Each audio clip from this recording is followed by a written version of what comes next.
It's that time once again, press fans, coming to you from Altman Studios in downtown Brentwood to your ears wherever you are. This is Clocked In with the Press. I'm Jacob Inez. Here with me are my co-hosts, Melissa Van Rooten and Kaitlyn Gleason, and press editor Kyle Szymanski on sports. Hello. Today we'll be doing some national coverage, we'll talk about the Byron Hot Springs, and we have a special announcement at the end of this episode as well. But first, here's a word from this week's sponsor. Today's episode is sponsored by our friends at Sip & Scoop in downtown Brentwood. Sip & Scoop delivers smiles for miles, sip by sip, and scoop by scoop. Gelato, Italian ice, and signature coffee beverages are just a few of the delicious treats on their menu. Stop by Sip & Scoop at 234 Oak Street in downtown Brentwood to get your fix. They're also on DoorDash. Thank you so much to our wonderful sponsor. Following Monday's release of the Politico article suggesting that a draft U.S. Supreme Court document that suggested a majority of justices may vote to overturn the landmark 1973 case Roe v. Wade, which gave women the choice over their own reproductive rights, Governor Gavin Newsom delivered a scathing written response calling the draft opinion, quote, an appalling attack on the rights of women across this country, end quote. Along with the article, the news outlet also released the full 98-page draft majority opinion document written by conservative Justice Samuel Alito. Early on Tuesday, Chief Justice John Roberts confirmed that the leaked document was authentic and called for an investigation into its disclosure, saying in a written statement, quote, this was a singular and egregious breach of the court's trust that is an affront to the court and the community of public servants who work here, end quote. If the conservative justices currently listed as being in favor of overturning Roe v. Wade, Clarence Thomas, Neil Gorsuch, Brett Kavanaugh, and Amy Coney Barrett, along with Alito, hold the majority, it would end a half-century of federal constitutional protection of abortion rights and hand the decision on whether or not to ban abortions to individual states. While the leaked document is only a draft, the final decision is likely to be published within the next 2 months. California State Senate President pro tempore Tony G. Atkins, Assembly Speaker Anthony Rendon, and Governor Newsom released the following joint statement about the proposition of an amendment to the California State Constitution.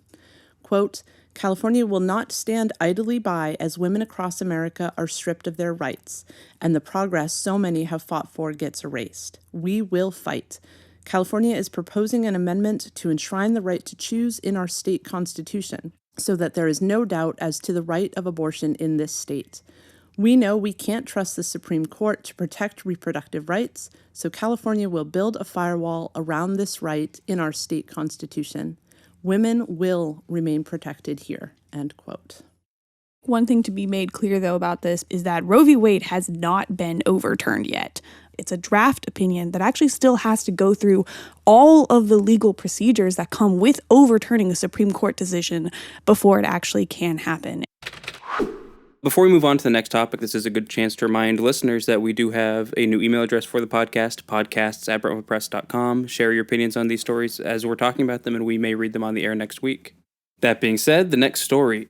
As of May 1st, Medi-Cal, California's health coverage program for low-income people and families, is expanding eligibility for full coverage to more than 185,000 individuals who are 50 years of age or older, regardless of immigration status. People added include those 50 years of age or older who are eligible for Medi-Cal, who are not in the U.S. legally or are unable to be in the country legally for full scope of Medi-Cal and are not yet enrolled in Medi-Cal.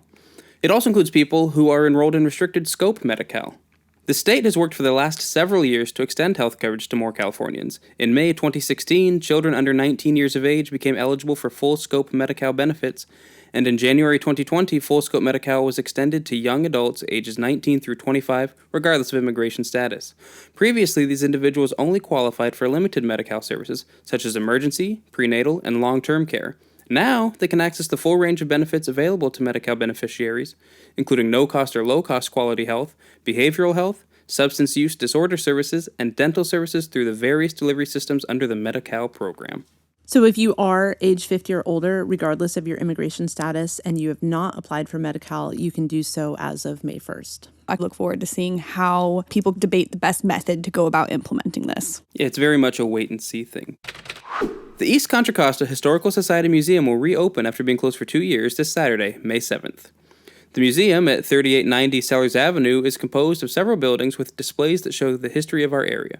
Longtime local educator Mary Black said, quote, "During that time, we have redone all displays in the house and the tool shed and look forward to having visitors. It looks fabulous." End quote. The East Contra Costa Historical Museum is open Saturdays and the third Sunday of each month from 2 p.m. to 4 p.m. through October. School tours are also held during the week. Admission is free. For details, visit www.eastcontracostahistory.org.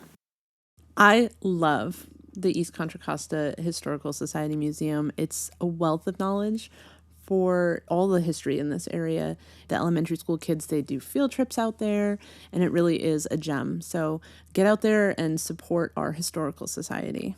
This is the museum with the big train in the front, right? Yes. Okay, I did go on one of those elementary field trips. It's a very lovely place, and the people are really, really nice.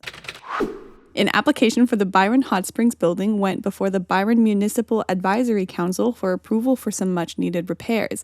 This is not a development plan, but a simple proposal to stabilize the building, according to Robert Court, whose mother owns the property. Court said he is concerned that if work isn't done soon to save the foundation, there won't be a building left to save. He said he currently doesn't know what the building will eventually be developed as. Though the MAC does not have land use authority, their recommendation is considered by the county when issuing permits for work and development. In this case, the MAC voted 3-1 to approve the application submitted by Onavera Court. Chairperson Linda Thuman made the sole vote against approval over concerns the work be in line with the building's status on the National Register of Historic Places. The Byron Hot Springs Hotel building and surrounding property are historically significant for a number of reasons. During its history, the hot springs on the property were known and used by indigenous peoples, Spanish settlers, Mexican ranchers, and pioneers during the John Marsh era. The Federal Land Commission became involved once California became a state in 1850, and then Risden Iron Works of San Francisco surveyed, mapped, fenced, and improved the springs. The property saw the first non-agricultural commercial development in East County, and people from all over would come to drink the medicinal waters. Once the hotel went in, it was one of the only 5-star hotels in the state in 1906, and by the 1920s, it was a popular spot for celebrities, business tycoons, and other wealthy patrons. The history of the building took a darker turn during World War II when it served as a secret military interrogation facility for Japanese prisoners of war before they were shipped to camps in the Midwest for the duration of the fighting. Now the building has fallen victim to time, the elements, and vandals. I have yet to go out and see this building. I'm dying to see this building. I love learning about the history of it, and I love to see the old photos of it, and obviously as a photographer, it has a draw for me. I want to go out and be able to take photos, but I also, don't want to be arrested for trespassing. So I'm excited for the work. I know it's just a renovation sort of thing, but I'm excited to see where it goes. I would love to see it maybe turned into a museum that features our natural history and also exhibits on the indigenous history of the area. I think that would be really special to have. Yeah, thank you for bringing the story, Kaitlyn. Even though this is a fairly local landmark, a lot of the history that you read, I really was unaware of it so far. Mm-hmm. I was also unaware of the history about how it was an interrogation center during World War II. I do want to see it turned into a museum because I think it's as important to remember those darker parts of history as it is to remember the history of John Marsh, because there were indigenous peoples and then it was settled and then there were ranchers and pioneers and then, all of that does need to be included because that's an important thing for us to remember as a community. I believe the hot spring's somewhat infamous for being, allegedly haunted. Yes, in high school, everyone thought that it was haunted. Yeah, that's exactly what I remember as well. Any abandoned place, right, is going to get a reputation as being haunted. Yeah, but an abandoned hotel? Oh, for sure. Super haunted. Speaking of history, the Liberty boys volleyball team made history this week, winning the BVAL title for its first time in the school's more than 100-year history. The team went on to the North Coast section playoffs, but unfortunately lost to Dublin. Staying on that history beat, the Freedom boys volleyball team made the playoffs for the first time in its school's history. The school's been around since 1996, but unfortunately the Falcons fell to College Park in the first round. Deer Valley also fell in the first round of the playoffs to Amador Valley, but the news wasn't all bad for the Bay Valley Athletic League. Heritage upset Castro Valley in the opening round to advance to the second round, and the Patriots will battle Amador Valley tonight, May 5th, for a chance to go to the volleyball semifinals. So rewinding it just a little bit to Liberty High School winning the title. Explain to me how they win a title but still lose to Dublin. How did that work? All right, so there's the regular season, and the playoffs. So the Liberty won the regular season title. They advanced to the playoffs, but unfortunately in the first round, Dublin beat them. So what was their record in the regular season? Well, Liberty went 20-8 and 10-0 against East County teams, which is where they won the title. That is really impressive. So congratulations to all the teams. More good news was made by Freedom High School this week when the Freedom High School Stunt cheer team beat league rival Liberty, Amador Valley, and Clayton Valley en route to winning its North Coast section title on April 30th at Freedom High School. The second seed Falcons got by 7th seed Liberty 14-9, third seed Amador Valley 12-10, and top seed Clayton Valley Charter 12-11. And Freedom now moves on to the state tournament May 13th and 14th in Roseville. Well, best of luck to them. I wasn't a cheerleader, but I danced, and it is hard. You know, for people who say that it's not a sport, it's okay to be wrong. Stunt cheer is definitely a sport. Yeah, no, it's amazing. Also this week, we had some divers make a splash. The Bay Valley Athletic League divers soared through the air during the league championship meet at Freedom High School on April 28th. A number of boys and girl divers will now advance to the North Coast section meet scheduled for May 5th. That list includes qualifiers from Heritage, Erica Krim and Ainsley Wachter, and Liberty's Jordan Kem, Gavin Capelli, and Anara Baker-Lauer. And the Liberty baseball team wrapped up a league title this week with a win over rival Heritage 7-0 on May 3rd. Liberty's Cole Airhorn went the distance and held Heritage to just 2 hits in the Lions' victory.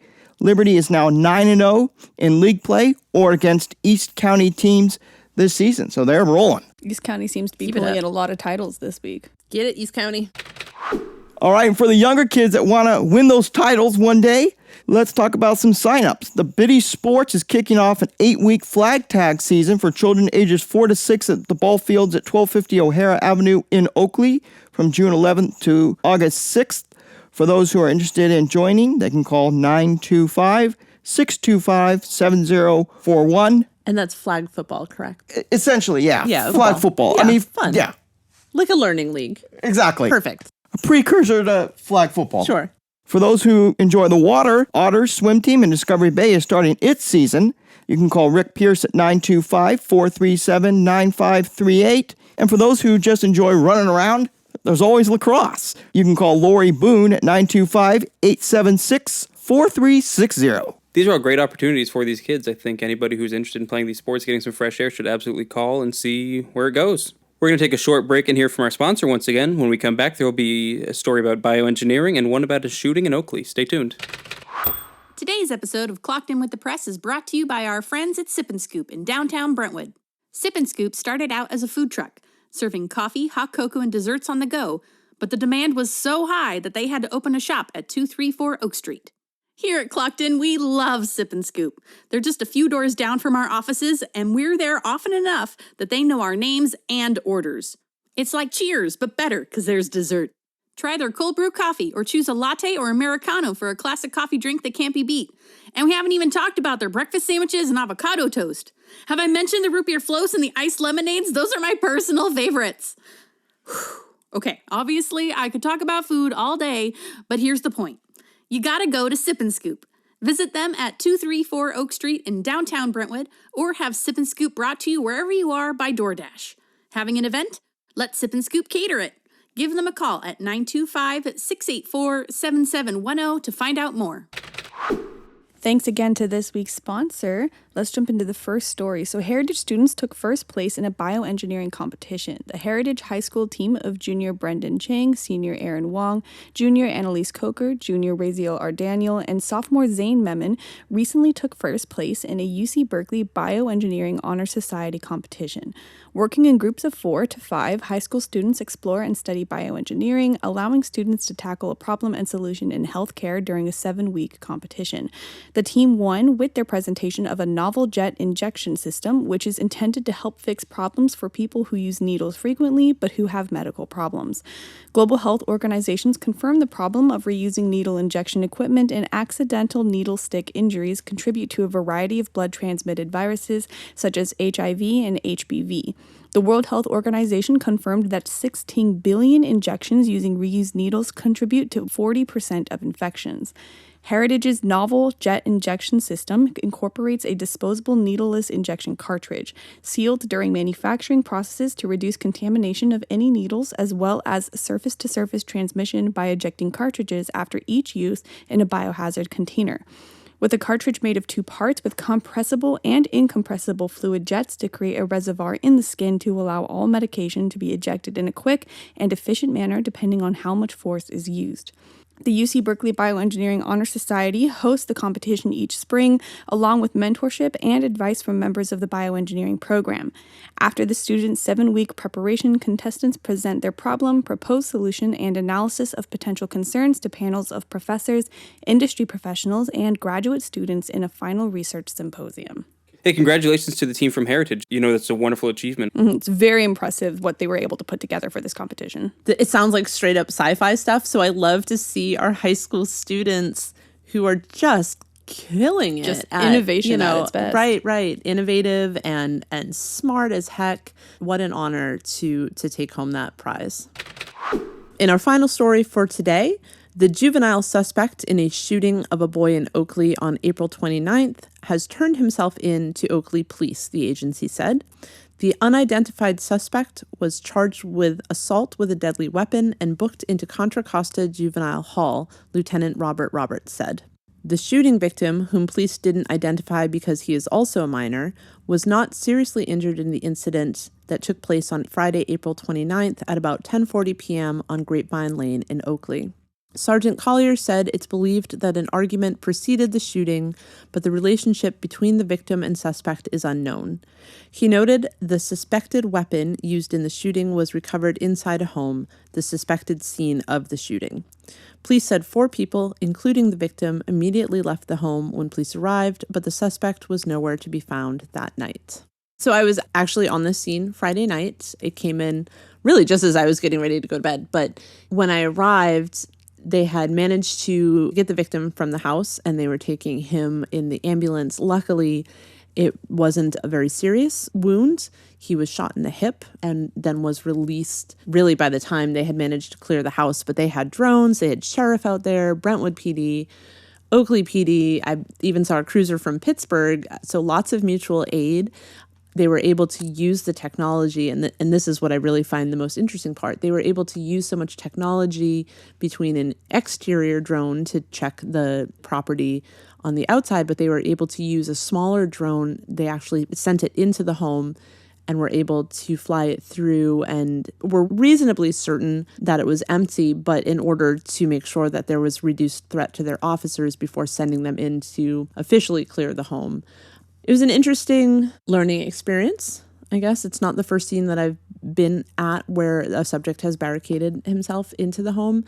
In this case, obviously, this juvenile did not. He, in the commotion, managed to take off. But then just yesterday, we received word that he had turned himself into Oakley PD. Yeah, for those listening who don't know, Melissa is our breaking news reporter, so she tends to have kind of the inside dirt on stories like this. Yeah, I don't just follow, I don't just chase ambulances around. I actually get to do it as part of my job. But the fortunate part of the story is that the victim was not seriously harmed, and for the most part, it was resolved fairly incident-free. Correct. And the suspect is now in custody and will face the consequences of their choices. Let's talk about some upcoming events. We have Friday Night Bites coming up this Friday. It's a monthly celebration of community music and curbside cuisine at Oakley Civic Center Plaza from 5 to 9 p.m. It will feature gourmet food trucks, including desserts and beer. And event officials say that more activities will be planned when the COVID pandemic calms down. This week is especially special because we're going to be celebrating Greg's birthday, and from what I understand, he's giving away free cake to the first 500 attendees who wish him a happy birthday, that is. Kyle, who is Greg? Has been a lot of mystery there. I saw in the ad, people say Greg. I saw an Oakley Rotary ad on Facebook, Greg. Let's just burst everyone's bubble and say it's the publisher of the press, Greg Robinson. The man, the myth, the legend. Greg is our fearless leader over at the press, and I believe he ordered 5 sheet cakes to feed 500 people, and I'm super bummed that I'm going to be out of town. I won't be able to be there, but everyone else should come out and definitely say happy birthday, have some cake, have some beer, listen to some great music, eat some great food. Yes, the 925 band will be there as well, performing, because this is the first of a series of concerts that are going to be happening throughout summer. Correct. The Friday Night Bites will take place on the first Friday of every month at Oakley Civic Center Plaza. Another option for Friday night, Downtown Brentwood Coalition is hosting a free Mom's Night Out from 6 to 8 p.m. in downtown Brentwood. You can check in between 5:30 and 6:30 at 238 Oak Street at Shannon White Photography, located inside the little boutique Wild at Heart. There'll be a photo opportunity with flowers from Sam and Sid, and attendees will receive a walking card showing all the treats, sips, and specials just for them. The event is free, and the organization is looking forward to seeing attendees and showering them with special treatment. For those of you who don't know, we do have a calendar page on our website, and there are also plenty of really interesting events happening on Saturday, May 7th that you can check out. There's a worm composting workshop. There's an interfaith Ukrainian peace concert. There's a big flea market happening in Oakley. And then the Delta Informal Gardeners are hosting their annual plant sale. So a ton to check out. Check it out on our website. It's under the calendar link. And then, of course, Sunday is Mother's Day. Happy Mother's Day. Yeah, so to all moms out there, have a wonderful day. I hope you are spoiled rotten. Kaitlyn, what are you doing for your mom for Mother's Day? I was going to get her some like C's candy, some flowers, and then I was going to take her to a restaurant that is slightly out of budget, but I'll do it for her. How about you, gentlemen? What's your plan with moms? Are you hanging out with mom on Mother's Day? Oh, yeah. I think I'm going to go take my mom and my grandma out to lunch in Concord. I love it. He's doubling up. I'm not sure my mom listens to the podcast, so mine's going to be confidential for the time being. Just in case. Well, my mom lives on the East Coast, so I had to order her a gift. It'll be there today. And then I have no idea what my family has planned, but we will be in Arnold this weekend. Mm-hmm. I know that my husband and kids have something in store, even though I told them not to. Oh, every mom tells you not to. That's I like know, when you ask your mom, no, it's what fine. What do you want for Christmas? Oh, I don't need anything this year. Trap card right there. No, that's not why I do it. I'm happy to be able to spend time with my family this weekend. That's our love language. Maybe we'll go on a little hike if it's not snowing and look at some big sequoias. That's my perfect Mother's Day. We've got one more big thing before we go. At the top of the episode, I did promise a special message, and I'm going to turn it over to Kaitlyn to explain why. I am leaving the press, so this is actually going to be my last episode. It's been a lot of fun doing the podcast. I love all of you guys. You're great to work with. But I am going to grad school in San Francisco. So Congrats! Thank you. I didn't think I'd get in. But it's going to be a lot of fun. I'm really happy with how the podcast has turned out, and I look forward to still listening to it as it goes on. Right, because this was kind of your baby, the podcast, right? It was just me and Brian. Right, and I want to take a moment, because the podcast did start just as Kaitlyn and Brian. I want to turn the mic over to Brian for a moment to say what he would like to say. Kaitlyn, I am going to miss you as being a part of this podcast. It's been a lot of fun working with you. For those that don't know, Kaitlyn was the catalyst for the creation of this podcast. She advocated for its creation, developed endless content, managed our social media, communicated with guests, and pretty much played an active role at every level of the podcast from pre-production to release. And so it's safe to say that without Kaitlyn, this podcast would not be what it is today. And in fact, it wouldn't exist at all. I've spent a lot of time with Kaitlyn over the last year and 65 episodes as of today. I know. And I'm going to miss your positive attitude and your infectious laughter. Kaitlyn, your bloopers will remain enshrined in my hard drive forever. And I wish you the best in your future endeavors, and I know you're going to have a long, successful career ahead of you. Oh, yeah. Thank We're you. going to miss you so much. That's from both of us, by the way. If you fail, just know you're always welcome back. Thank you, Kyle. Brian's always been really good about removing any bloopers for listeners, because normally if I mess up, I'll go blah. But Brian's been really good about making me sound smart on this podcast, and I'm really going to miss it because I don't have an edit function in normal conversation. Yeah, we're just so thankful for Kaitlyn, for putting this podcast together, and now, bringing us all on one by one till it's now a whole panel as opposed to just you talking into a microphone. I'm going to miss our morning walks to Sip and Scoop. I'm not going to lie. Or our daily trips to the gas station. Right? Just thank you, Kaitlyn. You've done a wonderful job, and we'll try to carry it forward. Wow, I feel emotional. Aw, don't cry. Don't worry, I'm not going to. Okay. Well, I cannot think of a better note to end it on. Melissa, do you want to take us home? Absolutely. That is it for today's episode of Clocked In with the Press. We appreciate you taking the time to listen in, and we look forward to speaking with you in future episodes. If you would like to read more news stories of East Contra Costa County, you can do so through our website at www.thepress.net or through our Twitter and Instagram at PressClockedIn. Contact us with your thoughts on this episode or any others by emailing podcasts@brentwoodpress.com. Thanks for listening, and stay tuned for our next episode where we speak with Jeff Palmquist, the Oakley Union Elementary School District Superintendent. We will speak with you all next time. This is Melissa. And for the last time, Kaitlyn Gleason. Kyle Smansky. And Jake, one name like Cher. Clocking out.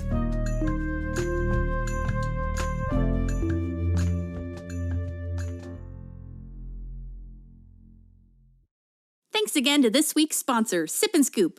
Remember that feeling of hearing the ice cream truck coming down the street as a kid? Bring back that feeling by visiting Sip and Scoop. They started out as a truck too, and now they have a brick and mortar shop right here in Brentwood, so you don't have to chase them down the block. Sip and Scoop has all kinds of high-quality desserts to satisfy any sweet tooth. Gelato, root beer floats, and iced coffees are just a few of my favorites. And the whole menu is available to go on DoorDash. Stop by their shop in downtown Brentwood and get your scoop on.